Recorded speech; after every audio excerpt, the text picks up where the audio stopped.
Out inside the surface. Inside surface में electric potential constant था, जितना सरफेस पर था उतना ही अंदर, और सरफेस से बाहर जैसे जैसे आप दूर जा रहे थे इलेक्ट्रिक पोटेंशियल क्या हो रहा था आपका, घटता जा रहा था। इतना चीज पिछले दिन तक पढ़ रहे थे। बोले थे हम आज आपको कि पढ़ाएंगे क्या, तो आज जो आपको पढ़ाने वाले हैं उसमें हम लोग बात करने वाले हैं किसका, तो कल जो पढ़े थे उसमें हॉलो दोनों तरह का पढ़े थे, कंडक्टिंग और नॉन कंडक्टिंग, और कंडक्टिंग सॉलिड स्फीयर के बारे में भी कल पढ़ लिए थे। क्यों कि कंडक्टिंग सॉलिड स्फीयर जो होता है उसमें भी सारा चार्ज कहाँ पे रहता है, उसके सरफेस पर। आज जो पढ़ने वाले हैं वो पढ़ने वाले हैं क्या, सबसे पहले पढ़ेंगे इलेक्ट्रिक फील्ड। इलेक्ट्रिक फील्ड किसके कारण, तो solid due to solid non conducting sphere, कि एक सॉलिड स्फीयर है, ये कैसा है, नॉन कंडक्टिंग स्फीयर है। तो सॉलिड नॉन कंडक्टिंग स्फीयर में बेटा तुम जो चार्ज रख दोगे उसके किसी सरफेस पर, पूरे बॉडी पर, तो ये नॉन कंडक्टिंग मटेरियल रहेगा, इसमें चार्ज का ट्रांसफर एक जगह से दूसरे जगह नहीं होगा, और जो चार्ज जहां पर रहेगा वो चार्ज वहीं रह जाएगा। ठीक है, अब देखिए कि जो चार्ज जहां रहेगा वो चार्ज वहीं रह जाएगा, इसका मतलब क्या होता है। एक्चुअली ये गॉस लॉ का एप्लीकेशन था, टॉपिक पढ़ाना था, लेकिन मेरे ख्याल से लग रहा है कि दिमाग से उतर गया बात, तो हम गॉस लॉ में आपको ये चीज हम नहीं पढ़ा पाए। आज इसको देख लीजिए, इलेक्ट्रिक फील्ड निकालना है, गॉस लॉ का यूज करेंगे इसमें। इसके बारे में दिया क्या हुआ है कि ये जो सॉलिड स्फीयर है, इस सॉलिड स्फीयर पर charge plus Q uniformly distributed है, एक समान रूप से हर जगह पर क्या है, इस पर चार्ज डिस्ट्रीब्यूटेड है, और ये चार्ज जो है इस पर ये कितना, प्लस क्यू। आपको ये भी कह रहा है कि इस सॉलिड स्फीयर का जो रेडियस है, ये रेडियस है कितना, कैपिटल आर। हम लोगों को फाइंड करना है इसके कारण इलेक्ट्रिक फील्ड। तो फिर से तीन रीजन का हम लोग बात करेंगे। पहला रीजन जो इस सेल के बाहर कोई पॉइंट रहेगा, दूसरा रीजन का बात करेंगे इसके सरफेस पर कोई पॉइंट रहेगा, और तीसरा रीजन का बात करेंगे कि इसके सरफेस के अंदर कोई पॉइंट रहेगा। इस तीनों पॉइंट पर हम लोगों को क्या करना है, इलेक्ट्रिक फील्ड निकालने का प्रयास करना है। तो देखिए कि आज जो पहला पॉइंट लेते हैं हम लोग, इसमें जो केस फर्स्ट लेंगे, उस केस फर्स्ट में क्या लेंगे कि आउटसाइड द सरफेस बात करेंगे।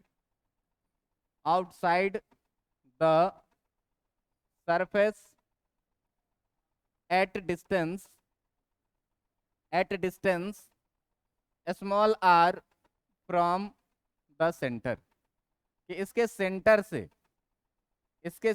से स्मॉल आर डिस्टेंस पर हम कोई सा पॉइंट लेंगे। इसके सेंटर से हम स्मॉल आर डिस्टेंस पर कोई सा पॉइंट लेंगे P, और इसी P पॉइंट पर हमको क्या करना है, इलेक्ट्रिक फील्ड निकालना है। तुमको ये चीज पता होगा कि सबसे पहले इलेक्ट्रिक फील्ड निकालने के लिए गॉस लॉ से हम लोग क्या करते थे, एक गसियन सरफेस का सिलेक्शन करते थे। ये गसियन सरफेस कैसा सरफेस होता था, इमेजिनरी। दूसरी बात ये कि चारों तरफ से बंद रहना चाहिए। तीसरी बात ये कि चार्ज के अबाउट क्या होना चाहिए, सिमेट्रिक होना चाहिए, और उस पॉइंट से निश्चित रूप से पास करना चाहिए जिस पॉइंट पर हमको क्या करना है, इलेक्ट्रिक फील्ड निकालना है। तो ये स्फीयर है, स्फीयर के सिमेट्रिक जो डायग्राम होगा वो स्फीयर ही होगा कि नहीं होगा, स्फीयर ही होगा। तो P पॉइंट से जो गुजरने वाला स्फीयर होगा बेटा, वो स्फीयर अपना कुछ इस तरह का स्फीयर होगा कि नहीं होगा, कुछ इस तरह का स्फीयर होगा। अब देखिए यही हो गया क्या, यही चीज हो गया आपका क्या, यही चीज हो गया आपका क्या, गसियन सरफेस। यही चीज क्या हो गया आपका, गसियन सरफेस। अब बेटा गसियन सरफेस पर हम लोग जो छोटा छोटा एरिया लेते थे, वो एरिया लेते थे किधर, परपेंडिकुलर और बाहर की तरफ। एरिया का डायरेक्शन हमेशा किधर, परपेंडिकुलर और बाहर की तरफ। तो एक बात बताओ, ये पॉजिटिव चार्ज है, इस पॉजिटिव चार्ज के कारण electric field away from the charge होगा कि टुवर्ड्स द चार्ज होगा, अवे फ्रॉम द चार्ज होगा। अवे फ्रॉम द चार्ज का मतलब कि अगर हम यहाँ पर एक छोटा सा एलिमेंट लेते हैं तो यहाँ पर इलेक्ट्रिक फील्ड का डायरेक्शन ये होगा, और इसका एरिया वेक्टर का भी जो डायरेक्शन होगा ds, इसका भी डायरेक्शन क्या होगा, परपेंडिकुलर बाहर की तरफ। दोनों के बीच का एंगल देखिए, दोनों सेम डायरेक्शन में है, तो दोनों के बीच का एंगल थीटा बराबर कितना, 0 डिग्री। कहीं भी अगर आप छोटा सा एलिमेंट लेंगे तो इस एलिमेंट के कारण ds परपेंडिकुलर बाहर के तरफ और इलेक्ट्रिक फील्ड भी किधर, परपेंडिकुलर बाहर की तरफ। थीटा बराबर कितना, 0 डिग्री। आप इस सरफेस पर कहीं भी एलिमेंट लीजिए, छोटा सा एलिमेंट ds लीजिए, तो ds का एरिया परपेंडिकुलर बाहर के तरफ और इलेक्ट्रिक फील्ड भी किधर, परपेंडिकुलर बाहर के तरफ। थीटा बराबर कितना डिग्री, 0 डिग्री। तो गॉस लॉ लगाने के लिए सबसे पहले हम लोग क्या निकालते थे, total electric flux. Total electric flux, और टोटल इलेक्ट्रिक फ्लक्स जो लिखते थे वो फ्लक्स फाई इक्वल टू कितना लिखते थे बेटा, इंटीग्रेशन ई डॉट कितना, ds। याद होगा तुमको इलेक्ट्रिक फ्लक्स का डेफिनेशन कितना लिखते थे, ई डॉट ds। जरा सा देखो कि इसी ई डॉट ds को हम लोग integration of E ds cos theta लिख सकते हैं कि नहीं लिख सकते, लिख सकते हैं। ए डॉट बी को ए बी कॉस थीटा लिखते हैं, तो ई डॉट ds को ई ds cos थीटा लिखेंगे। जरा सा ये बताइए, इस ई ds cos थीटा को ई ds cos थीटा के जगह पर कितना डिग्री, हर जगह 0 डिग्री आ रहा है। जब इसका वैल्यू आप देखिएगा तो आपके पास जो टोटल फ्लक्स निकल के आएगा फाई इक्वल टू निकल के कितना आ जाएगा, इंटीग्रेशन ई ds के बराबर में। क्यों कि cos 0 डिग्री का वैल्यू कितना होता है, 1 होता। क्लियर है इतनी बातें। अब गॉस लॉ लगाना है। तो भाई साहब गॉस लॉ का स्टेटमेंट क्या कहता है, गॉस लॉ कहता है क्या कि जो टोटल फ्लक्स होगा फाई, वो क्या होता है, इक्वल टू क्यू इनसाइड और बाय कितना, एप्सिलॉन नॉट। गॉस लॉ यही कहता है कि जो टोटल फ्लक्स होता है वो Q inside by epsilon not. अब टोटल फ्लक्स कितना निकाले हैं, ईडीएस के बराबर में। टोटल फ्लक्स कितना निकाले, इंटीग्रेशन ईडीएस के बराबर में, और ये किसके बराबर में हो जाएगा, Q inside by epsilon not के बराबर में। जरा सा ध्यान दीजिएगा कि ये जो सरफेस है ये चार्ज से हमेशा इक्वल डिस्टेंस रखती है। तो जब इक्वल डिस्टेंस रखती है दोस्त, तो तुम जानते हो कि जो इलेक्ट्रिक फील्ड होता है वो होता है कितना, के क्यू बाय आर स्क्वायर। तो देखो के तो इलेक्ट्रोस्टैटिक कांस्टेंट है ही, चार्ज क्यू भी कांस्टेंट है ही, और यहाँ से हमेशा डिस्टेंस आर ही रह रही है, तो आर भी क्या हो गया, कांस्टेंट। मतलब पूरा का पूरा इलेक्ट्रिक फील्ड क्या हो गया, कांस्टेंट हो गया। पूरा का पूरा इलेक्ट्रिक फील्ड क्या हो गया, कांस्टेंट। अब जब पूरा का पूरा इलेक्ट्रिक फील्ड कांस्टेंट हो गया भाई, तुम्हारा इलेक्ट्रिक फील्ड क्या हुआ, तुम्हारा इलेक्ट्रिक फील्ड हो गया क्या, कांस्टेंट। तो जब दोस्त इलेक्ट्रिक फील्ड कांस्टेंट हो जाए तो इंटीग्रेशन में हम लोग क्या करते हैं, कांस्टेंट को बाहर निकाल लेते हैं, और ये हो जाएगा कितना, क्यू इनसाइड बाय कितना, एप्सिलॉन नॉट। इसको इक्वेशन अगर हम लोग 1 माने, और यहाँ पर एक बात बताइए कि इंटीग्रेशन ds का वैल्यू और क्यू इनसाइड का वैल्यू रख दें तो इलेक्ट्रिक फील्ड निकल जाएगा। अब देखिए कि हम लोग बात करने वाले हैं किस चीज़ के बारे में, तो सबसे पहले इंटीग्रेशन ds के बारे में। अब ध्यान दीजिएगा कि जो ds एलिमेंट हम लोग काट रहे हैं वो कहाँ पर काट रहे हैं, गसियन सरफेस पर। तो पूरा गसियन सरफेस पर ऐसा हम कितना एलिमेंट काट सकते हैं, इनफाइनाइट एलिमेंट काट सकते हैं। और जब हर एलिमेंट को हम तोड़ करके फिर से जोड़ने लगेंगे तो फिर से ये पूरा का पूरा सरफेस बन जाएगा कि नहीं बन जाएगा। जब दोस्त पूरा सरफेस बन जाएगा, इसका मतलब ds को जो जोड़ेंगे यानी कि इंटीग्रेशन ds, वो इस गसियन सरफेस के कर्व सरफेस एरिया के बराबर में हो जाएगा कि नहीं हो जाएगा, हो जाएगा। इसका मतलब ये हुआ कि जो आपका इंटीग्रेशन ds है, वो total surface area of Gaussian surface है कि नहीं।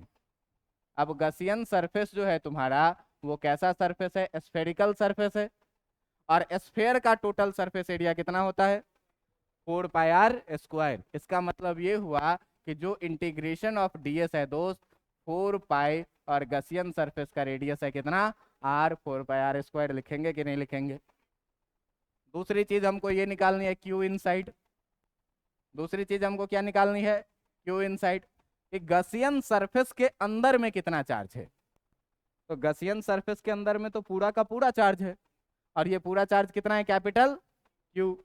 इसका मतलब जो क्यू इनसाइड का वैल्यू आ रहा है ये पूरा का पूरा कितना आ रहा है, क्यू। और जब इस दोनों वैल्यू को आप इक्वेशन 1 में रखिएगा तो इक्वेशन 1 में रखने के बाद आपको मिलेगा क्या है, E integration of ds equal to Q inside by कितना है एप्सिलॉन नॉट। यही है आपका इक्वेशन 1।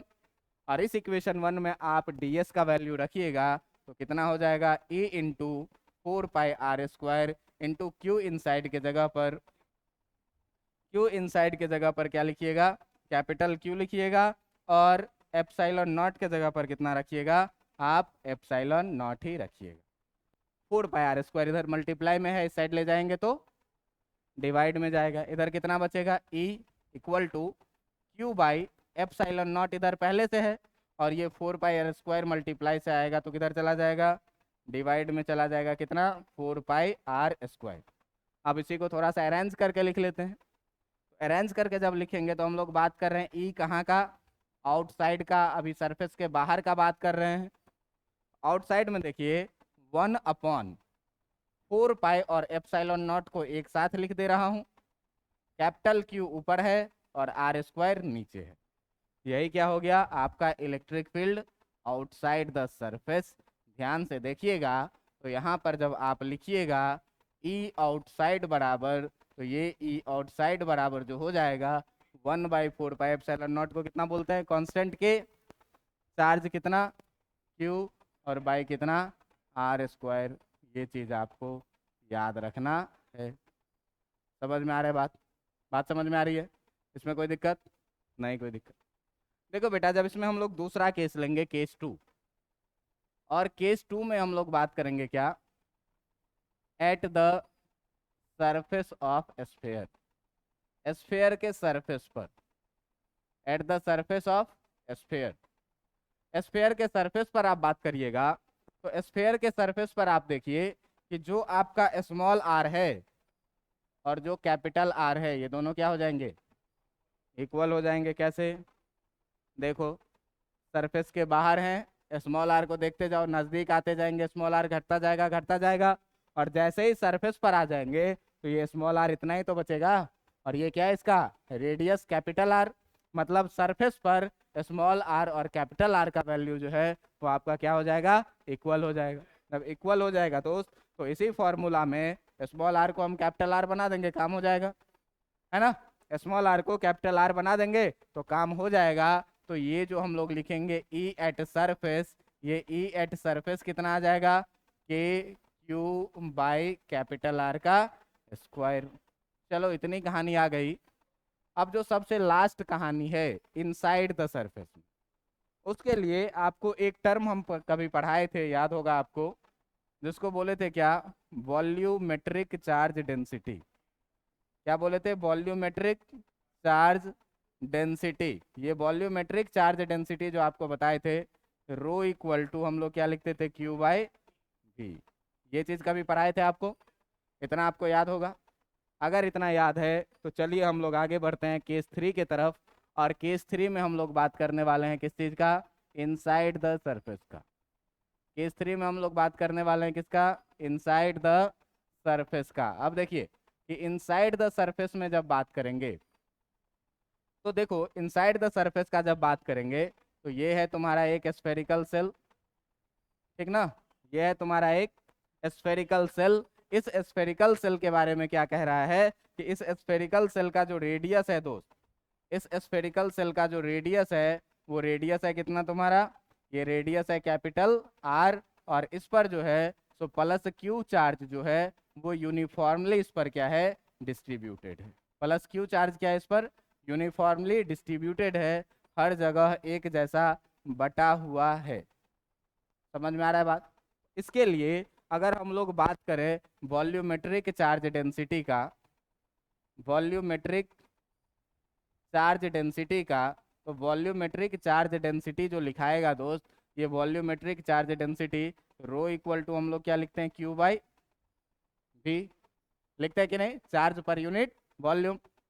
ये बताओ कि जब रो इक्वल टू लिखेंगे तो चार्ज तो इस पे क्यू है, इसका वॉल्यूम कितना है, इसका वॉल्यूम है 4/3πr। स्फीयर का वॉल्यूम तो ये ना होता है 4/3πr क्यूब। ये 3 नीचे से ऊपर जाएगा तो रो इक्वल टू आपका कितना हो जाएगा 3q/4πr³। इतनी बातें समझ में आ रही है। इस बार जो हम लोगों को है पॉइंट P, ये पॉइंट P कहाँ पर है तो आपके सरफेस के अंदर में है ये पॉइंट पी।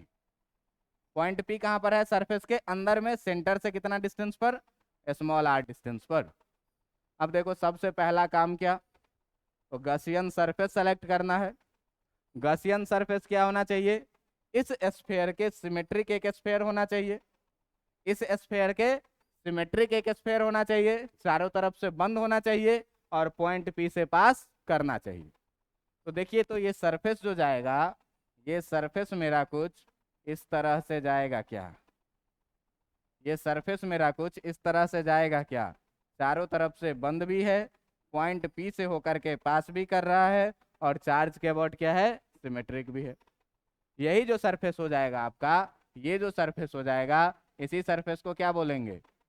Gaussian surface. यही सरफेस क्या हो जाएगा आपका? Gaussian surface.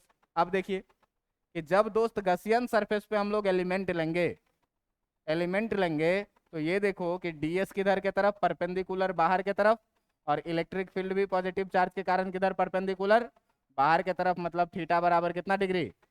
0 डिग्री। अब देखो कि अगर हम लोग बात करें टोटल फ्लक्स का, अगर बात करें टोटल फ्लक्स का, तो टोटल फ्लक्स जो होता है फाई इक्वल टू, ये फाई इक्वल टू कितना होता है दोस्त? इंटीग्रेशन ऑफ ई डॉट कितना? ds। ई डॉट ds को फिर से हम लोग कितना लिखेंगे? इंटीग्रेशन ई ds कॉस कितना डिग्री? 0 डिग्री थीटा के जगह पर, है ना। और ये हो जाएगा कितना आपका? इंटीग्रेशन ई ds के बराबर में ये निकल के आया फाई टोटल। गॉस लॉ क्या कहता है?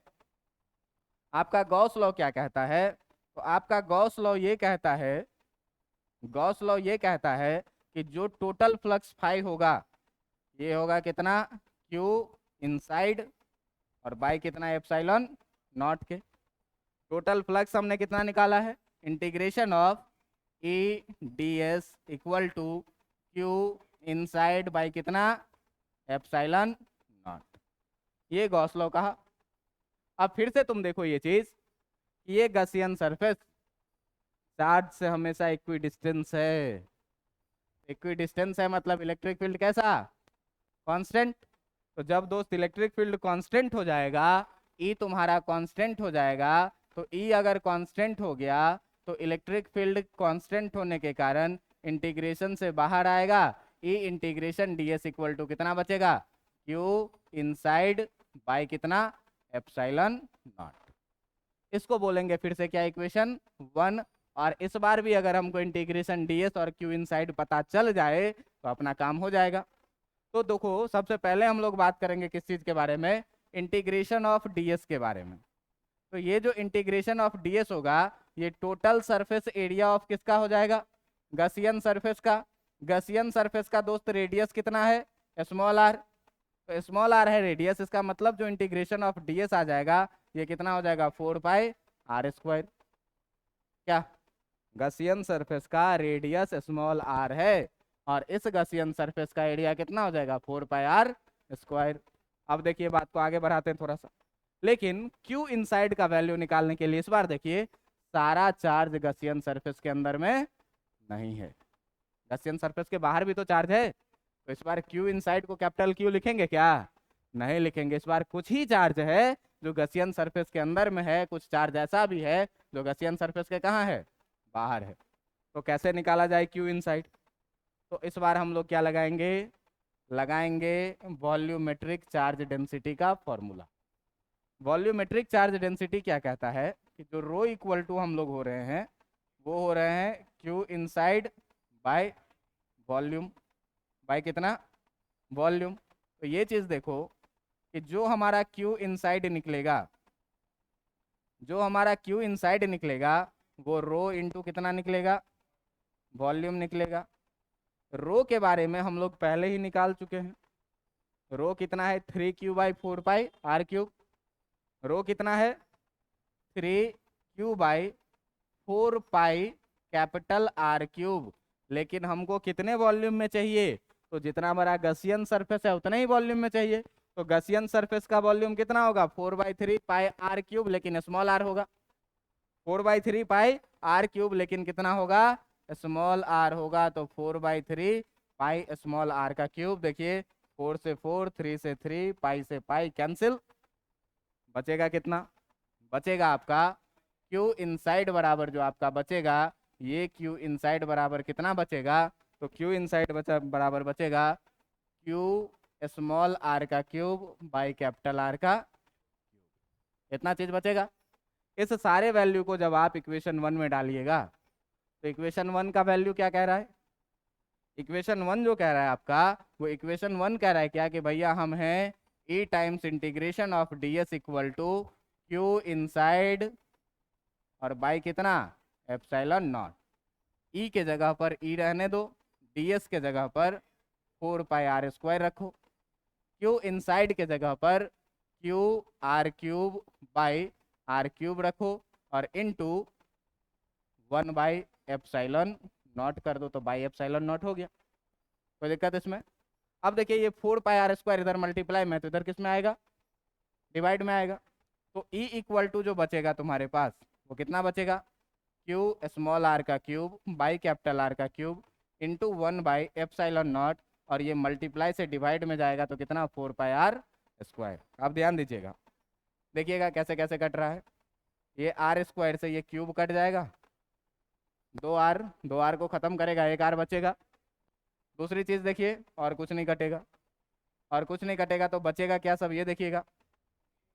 तो e इक्वल टू बचेगा 1/, ध्यान से देखिए, 1/4 पाई एप्सिलॉन नॉट लिख लूँ, 1/ कितना 4 पाई एप्सिलॉन नॉट। ऊपर में बच रहा है कितना क्यू आर और नीचे में बच रहा है कितना आर क्यूब। यही हो जाता है इलेक्ट्रिक फील्ड कहाँ का, इनसाइड द सरफेस का। कहाँ का, इनसाइड द सरफेस का। अब देखो कि इन्हीं सारे चीज़ों को देखते हुए अब हम लोग बात करेंगे पोटेंशियल का, बात करेंगे। इलेक्ट्रिक फील्ड की बात हो चुकी, तो इलेक्ट्रिक फील्ड की बातें क्या सब हुई है, तो इलेक्ट्रिक फील्ड की जो अभी तक बातें हुई हैं हमारी, वो ई आउटसाइड की अगर बात हुई है, ई आउटसाइड की अगर बात हुई है तो ये हुई है कितनी KQ/r², है ना। ई एट सरफेस की अगर बात हुई है तो ई एट सरफेस की जो बात हुई है ये हुई है कितनी हमारी KQ/कैपिटल R का स्क्वायर। और अगर ई आउटसाइड की बात करें, नहीं इनसाइड की बात करें, अगर ई इनसाइड की बात करें तो ये ई इनसाइड की बातें अभी कितनी हुई है KQ/R का। यही 3 चीज हुई अभी बात, फाइनल कंक्लूजन यही आया तीनों का। अब देखो कि इस तीनों के कारण हमको क्या करना है, इलेक्ट्रिक पोटेंशियल निकालना है, ठीक ना। अब हम लोग को क्या करना है, इस तीनों के कारण इलेक्ट्रिक पोटेंशियल निकालना है। तो एकदम ध्यान से सीखिएगा, जैसा कल का लेक्चर चला था वैसा ही आज का भी लेक्चर चलेगा पोटेंशियल में। पोटेंशियल में आपको याद होगा कि चेंज इन पोटेंशियल डेल्टा भी इक्वल टू जो लिखते हैं वो क्या लिखते हैं, इंटीग्रेशन R1 से लेकर के R2 तक ई डॉट कितना, ई डॉट dr। इतना याद है आपको? अगर इतना याद है दोस्त तो आ जा अगले टॉपिक में। अगला टॉपिक क्या है अपना, potential, potential due to solid non conducting, solid non conducting charged sphere, solid non conducting charged sphere. Solid sphere है, चार्ज्ड है, नॉन कंडक्टिंग है। Charge lies on whole volume, इसमें चार्ज कहाँ पर रहेगा, पूरे वॉल्यूम पे रहेगा, ठीक ना। चार्ज कहाँ पे रहेगा, पूरे वॉल्यूम पे चार्ज इसमें डिस्ट्रीब्यूटेड रहेगा। और इसके कारण हमको क्या करना है, पोटेंशियल निकालना है, ठीक है। अब फिर से देखिए, इसमें हम लोग 3 केस लेंगे। जब भी सॉलिड बॉडी लेते हैं तो 3 केस लेते हैं, बाहर, सरफेस पे और अंदर। तो तीनों केस पे हम लोग बारी बारी से बात करने वाले हैं, जिसमें पहला केस लेंगे क्या, केस 1, आउटसाइड द सरफेस। कहाँ पे, आउटसाइड द सरफेस, सरफेस के बाहर बात कर रहे हैं। At a distance, at a distance small r from the centre of, from the centre of sphere, कि स्फीयर के सेंटर से स्मॉल r डिस्टेंस पे आपको क्या करना है, पोटेंशियल निकालना है। समझ में आ रही है बात? आपके पास गिवन क्या क्या है इसको जरा सा ध्यान दीजिएगा। गिवन है आपके पास कि आपके पास एक स्फीयर है, ये रहा एक स्फीयर। इस स्फीयर के बारे में कह रहा है क्या कि इस स्फीयर का जो रेडियस है वो रेडियस तुमको कितना दिया हुआ है, कैपिटल आर दिया हुआ है।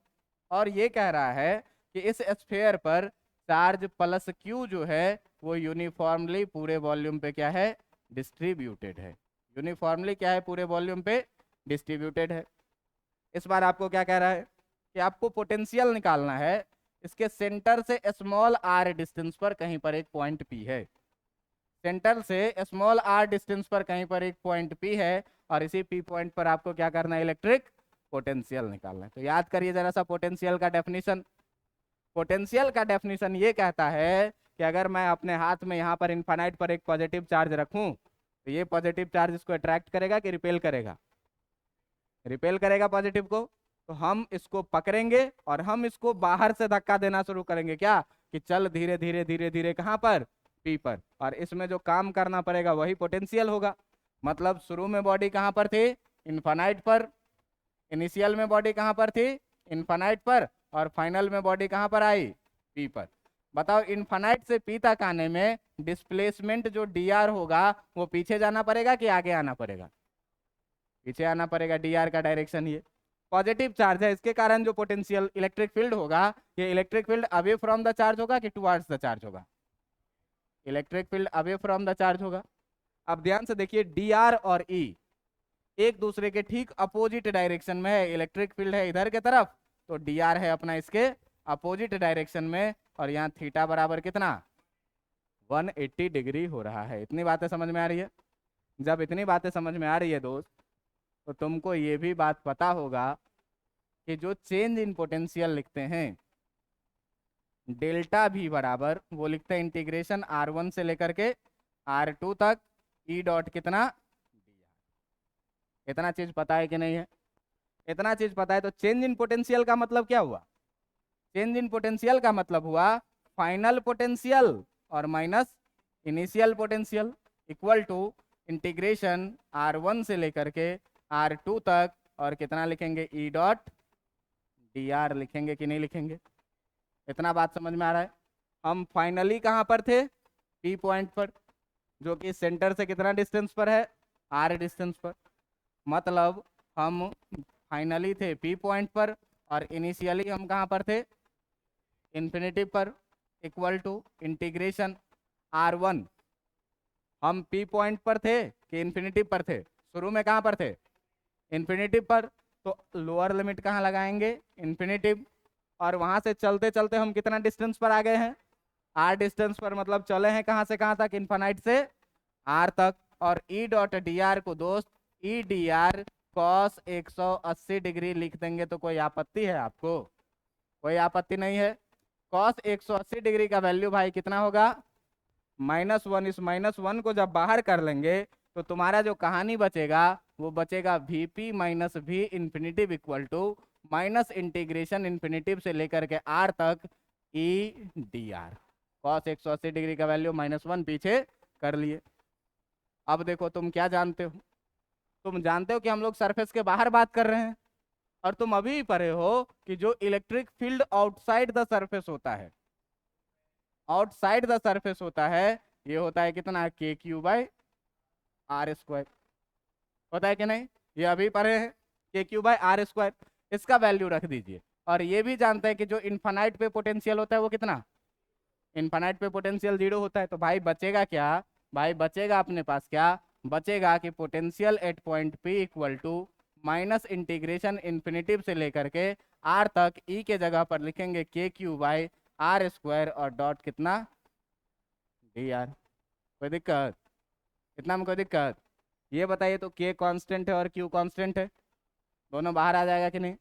दोनों बाहर आ जाएगा तो दोस्त Vp इक्वल टू बचेगा माइनस के क्यू इंटीग्रेशन इन्फिनिटिव से लेकर के आर तक 1 by r square d r. ये बताइए दोस्त माइनस के क्यू को के क्यू रहने दीजिए, आर से इन्फिनिटिव नहीं था, ये इन्फिनिटिव से आर था। ये चीज़ था क्या, इन्फिनिटिव से आर तक। ये चीज़ भी क्या था, इन्फिनिटिव से आर तक। देखिए इन्फिनिटिव से आर तक इसको -2 डी आर लिख दें तो कोई दिक्कत, 1 बाय आर स्क्वायर को आर का पावर -2।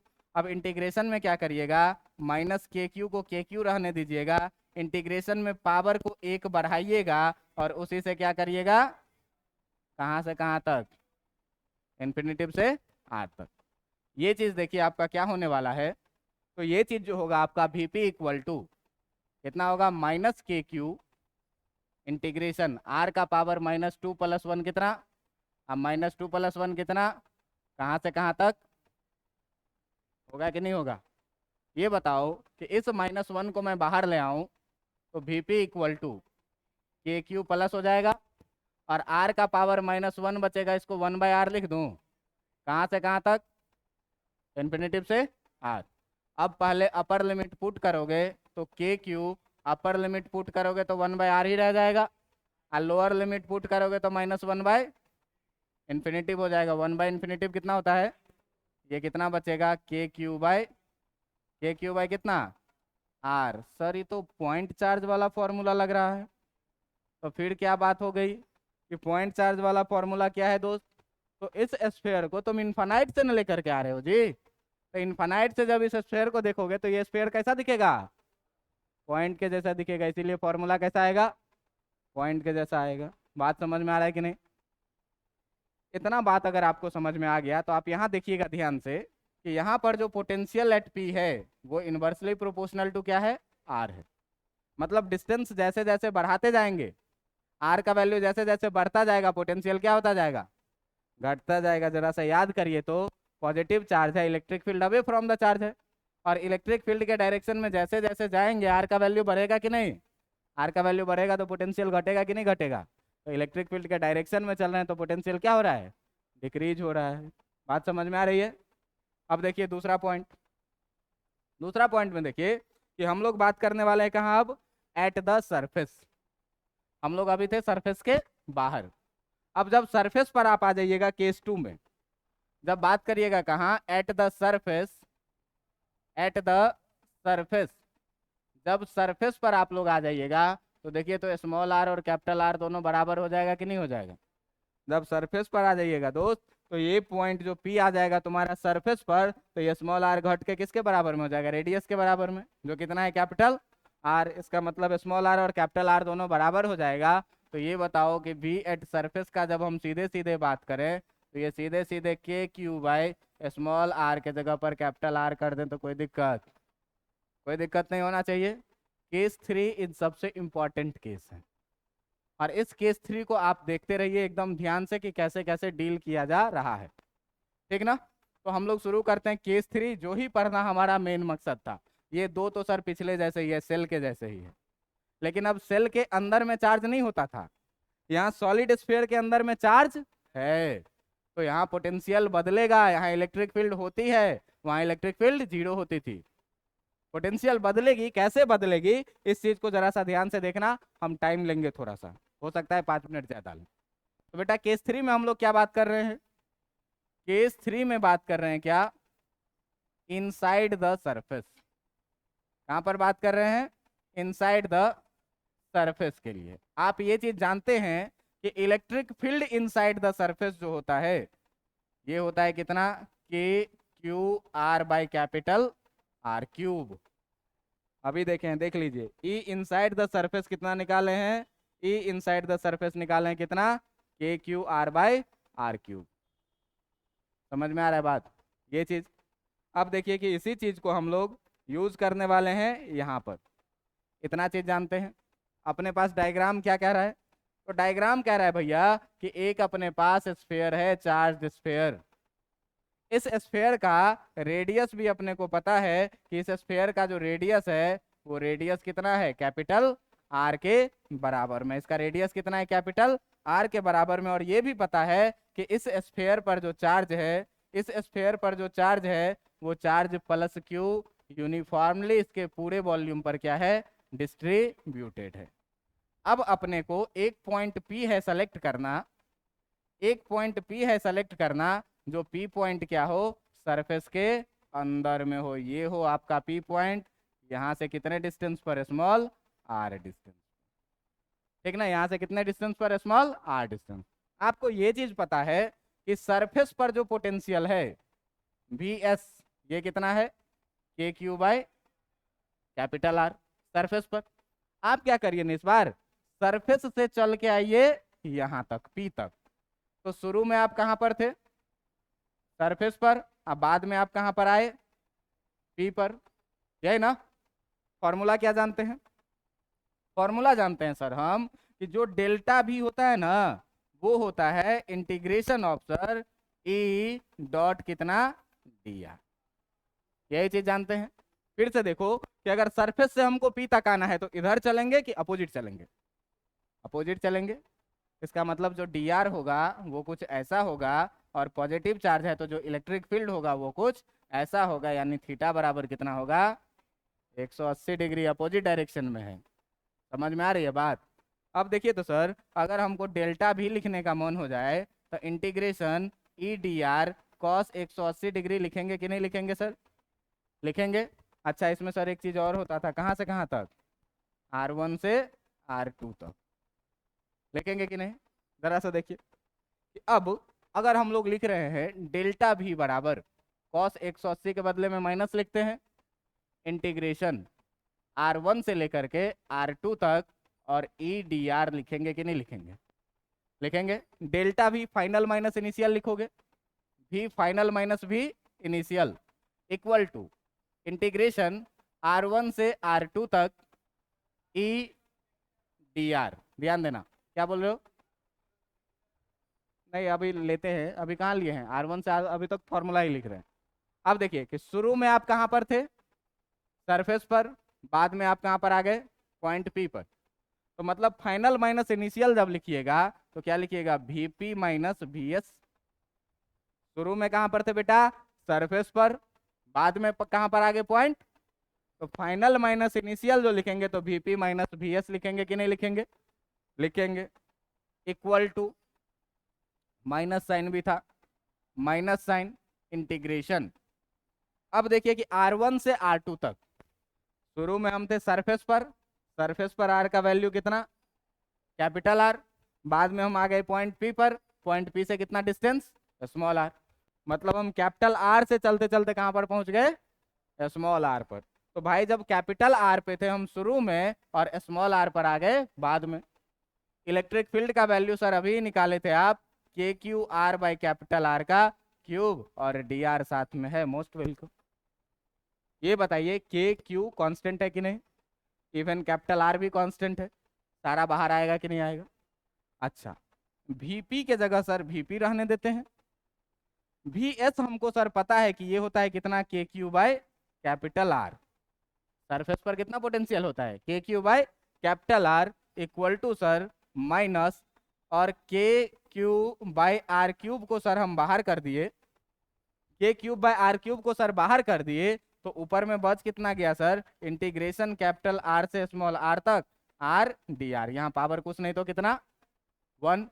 अब इंटीग्रेशन में क्या करोगे भाई कि Vp equal to, sorry Vp minus के Q by are equal to minus के क्यू बाई आर क्यूब, ऐसे ही रहेगा। और इंटीग्रेशन जब करोगे तो r का पावर 1 है, और 1 और बढ़ा दोगे, और इसी से डिवाइड कर दोगे, कहाँ से कहाँ तक, कैपिटल R से। बात समझ में आ रही है कि नहीं आ रही है। अब देखिए कि अब यहाँ से देखते रहिए ध्यान से, ये 1 और 1 2 हो जाएगा, ये R² 2 हो जाएगा। मतलब अब की जो कहानी जाने वाली है वो क्या जाने वाली है, Vp माइनस के Q by are equal to minus के क्यू बाई आर क्यूब का माइनस के क्यू बाई आर क्यूब लिखिए, और ये हो गया कितना आपका R²/2, कहाँ से कहाँ तक, तो कैपिटल R से लेकर के स्मॉल r तक। हो गया कि नहीं, R²/2।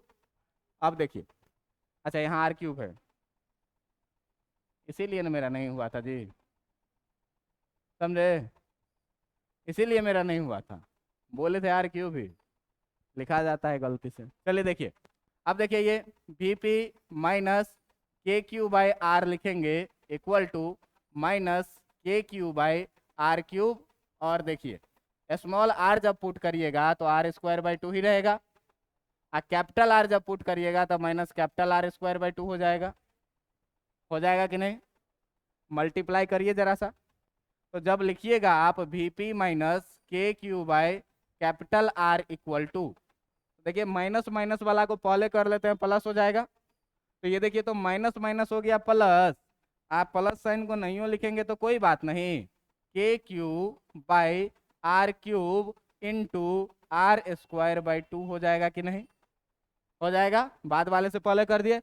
इसको माइनस से मल्टीप्लाई करेंगे दोस्त, तो माइनस का साइन आएगा, के cube bye R cube into R² by 2 हो जाएगा कि नहीं, कोई दिक्कत है? जरा से देखो तो ये R² से ये वाला क्यूब छट जाएगा। अब देखो बचा क्या, VP इक्वल टू माइनस के क्यू आर को जब इस साइड ले जाएंगे तो ये के क्यू बाई आर हो जाएगा। अब प्लस ये वाला क्या बचा, के क्यू बाई 2R बचा। अब माइनस के क्यू बाई R क्यूब को हम R² लिख लेते हैं इंटू R² बाय, गलती हो गया भाई, चलो देखो इस R क्यूब को क्या करते हैं, के क्यू बाय R² लिख लेते हैं, या R ही लिख लेते हैं, R लिख लेते हैं। 3 में से एक R लिखा गया, 2R और बचा, तो 2 के साथ हम यहाँ पर लिख लेते हैं कितना, R। अच्छा ये देखो तो के क्यू बाय R है, ये के क्यू बाय R का आधा है, तो एक और आधा को जोड़ दोगे कितना हो जाएगा, 1.5 हो जाएगा। 1.5 को कितना लिखते हैं, 3/2। तो भाई ये VP बराबर जो है तो 3/2 K Q by R into, अच्छा इंटू नहीं, अभी माइनस का साइन है, के क्यू बाय R इंटू R²बाय 2R² लिख दे तो कोई दिक्कत है आपको? इतना में तो कोई दिक्कत आपको नहीं होगा, इतना में तो कोई दिक्कत आपको नहीं होगा।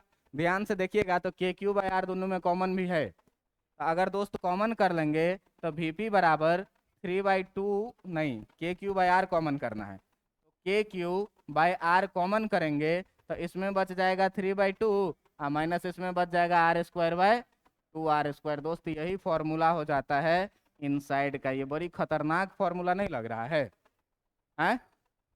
ये सब बोर्ड लेवल नहीं है, ध्यान दीजिएगा कि ये बोर्ड परीक्षा में किसी कीमत पर नहीं पूछेगा। इनसाइड का क्वेश्चन अक्सर जेई में पूछा जाता है, समझे? अब जरा सा देखिए तो इनसाइड में ही तो सेंटर भी है, अगर हम करते करते करते करते सेंटर पर आ जाए तो स्मॉल r का वैल्यू कितना हो जाएगा, अगर हम p को खिसकाते खिसकाते सेंटर पर आ जाए तो स्मॉल r का वैल्यू कितना हो जाएगा, 0 हो जाएगा। तो देखो दोस्त अभी तक जो निकाले हैं वो अभी तक क्या निकाले हैं, निकाले हैं VP इक्वल टू, यानी कि इनसाइड का जो बात किए हैं VP इक्वल टू निकाले हैं कितना, के Q by R into 3/2 minus R²बाय 2R², यही चीज निकाले हैं।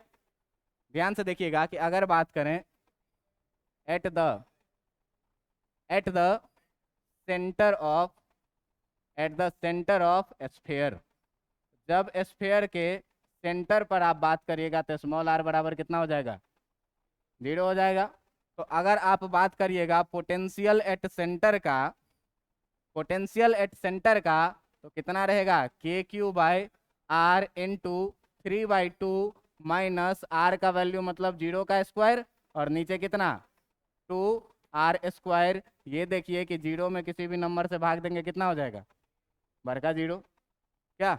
अब देखिए कि इसका मतलब निकल के आया क्या कि V centre equal to 3/2 K Q by कितना R। अच्छा ध्यान से देखो कि ये सेंटर पे इतना आया है, और कुछ देर पहले V सरफेस पढ़े थे, V सरफेस पर कितना पढ़े थे, के क्यू बाई कैपिटल R। अच्छा मतलब जितना सरफेस पर है उसका 1.5 गुना ज़्यादा सेंटर पे है, जितना सरफेस पर है उसका 1.5 गुना ज़्यादा सेंटर पे है। तो अगर कोई आदमी आपसे पूछ दे कि इस दोनों में रिलेशन क्या है, ठीक ना, V सेंटर और V सरफेस में क्या रिलेशन है, कोई आदमी आपसे पूछ दे कि रिलेशन बिटवीन V सेंटर पे एंड V सरफेस पे, इस सरफेस पे और सेंटर पे क्या रिलेशन है, तो जरा सा ध्यान दीजिएगा दोस्त। V एट सेंटर जो हम लोग पढ़े हैं वो पढ़े हैं कितना, 3/2 के क्यू बाई कितना R, और V एट सरफेस जो हम लोग पढ़े हैं दोस्त ये सरफेस पर कितना पढ़े हैं, के क्यू बाय आर। जरा सा देखो कि अगर हमको भी सेंटर लिखना हो इक्वल टू 3/2, इस के क्यू आर को हम भी सरफेस नहीं लिख सकते हैं, भी सरफेस लिख सकते हैं कि नहीं? यही रिलेशन है, बात समझ में आ रही है? अब लास्ट पॉइंट बच रहा है किस चीज का, ग्राफ का। लास्ट पॉइंट किस चीज का बच रहा है, ग्राफ का, पोटेंशियल का और आर का। तो लास्ट पॉइंट देख लीजिए, तुरंत आपको समझ में आ जाएगा, ठीक ना? Graph of V versus R for solid non conducting sphere, for solid non conducting sphere. हम लोग सॉलिड नॉन कंडक्टिंग स्फीयर का बात अभी कर रहे हैं, और इसके लिए क्या क्या पढ़े हैं ये ध्यान से देखिएगा, एकदम ध्यान से पढ़े हैं भाई। कि जो V आउटसाइड जो होगा, V आउटसाइड कितना पढ़े हो, के क्यू बाय स्मॉल आर। ध्यान से ये देखो कि ये inversely proportional to small r है, समझ में आ रहा है? आप जो V एट सरफेस पढ़े हैं, V एट सरफेस पढ़े हैं, ये पढ़े हैं कितना, के क्यू बाय कैपिटल आर, ये कांस्टेंट है। आप V इनसाइड जो पढ़े हैं, V इनसाइड पढ़े हैं, ये आप पढ़े हैं कितना, के Q by r into 3/2 minus r square by 2r square. ध्यान से देखिए, के क्यूब आर कॉन्स्टेंट, 3/2 कॉन्स्टेंट, नीचे वाला आर कॉन्स्टेंट, केवल माइनस आर स्क्वायर के डायरेक्टली प्रोपोर्शनल है।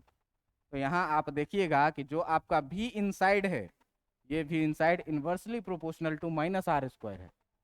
और भी एट सेंटर जो आपका है, भी एट सेंटर ये आया है कितना, 3/2 के क्यू बाय आर, इसका 1.5 गुना। जितना सरफेस पर है उसका कितना गुना, 1.5 गुना। तो सर ग्राफ कैसे बनाएंगे, ध्यान से देखना, एकदम ग्राफ कैसे बनाएंगे इस चीज को एकदम ध्यान से देखना। मान लो ये है अपना एक स्फीयर, इस स्फीयर का एक एक्सिस हम लोग लेंगे जिस एक्सिस पर हम लोग बात करेंगे, एक एक्सिस लेंगे जिस एक्सिस पर हम लोग बात करेंगे आर का, और एक दूसरा एक्सिस लेंगे जिस पर हम लोग बात करेंगे किस चीज का, पोटेंशियल भी का। इस पर हम लोग किस चीज का बात करेंगे, भी का, और इस पर हम लोग किस चीज का बात करेंगे, आर का। ध्यान से देखना, सरफेस पर देखो, यही ना है आर पर सरफेस, सरफेस पर यहाँ है, यहाँ पर जो आपका पोटेंशियल है, यहाँ पर जो आपका पोटेंशियल है ये कितना है, यहाँ पर जो आपका पोटेंशियल है, ये पोटेंशियल है कितना, ये पोटेंशियल है आपका के क्यू बाय आर के बराबर में। यहाँ पर जो आपका पोटेंशियल है ये कितना है, के क्यू बाय आर के बराबर में। और यहाँ से जब आप सेंटर पर आ जाइएगा, तो सेंटर पर आपका इसका 1.5 गुना पोटेंशियल है कितना, 3/2 के क्यू बाय आर। अब देखिए, तो सेंटर से सरफेस तक आप सरफेस के अंदर ना है, सेंटर से लेकर के यहाँ तक जाइएगा आर तक, तो सरफेस के कहाँ है? तो देखिए जरा सा क्यू इनसाइड को भैया, q inside proportional to minus r square है। तो अगर आप y equal to x square लिखते हैं, तो y equal to x square का ग्राफ आप ऐसे बनाते हैं, ऊपर की तरफ खुलता है। अगर आपको बोल दे y equal to minus x square, तो भैया ये जो ग्राफ हो जाएगा तुम्हारा, ये जो ग्राफ हो जाएगा, ये ग्राफ तुम्हारा नीचे की तरफ खुलेगा, ऐसा हो जाएगा। पढ़े हुए 11th में क्वाड्रेटिक इक्वेशन थोड़ा सा? तो अगर पढ़े हुए हो दोस्त, तो ये बताओ कि यहाँ से घटना है, इसको यहाँ तक आना है, तो घट करके यहाँ तक कैसे आएगा, नीचे की तरफ खुलते हुए कि ऊपर की तरफ खुलते हुए?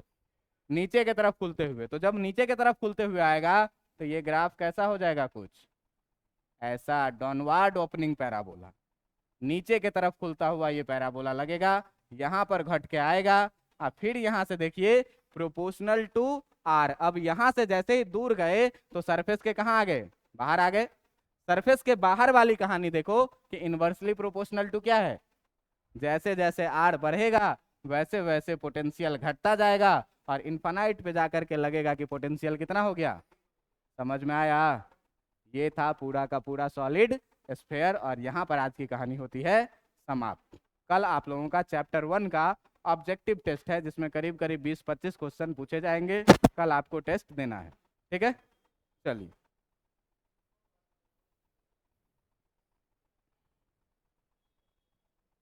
आप ना नंबर जोड़वा लीजिएगा व्हाट्सएप ग्रुप में बाहर जाके, तो जो पढ़ाए हैं वो सब चल जाएगा मोबाइल पर, तो अगले दिन लिख के आइएगा घर से।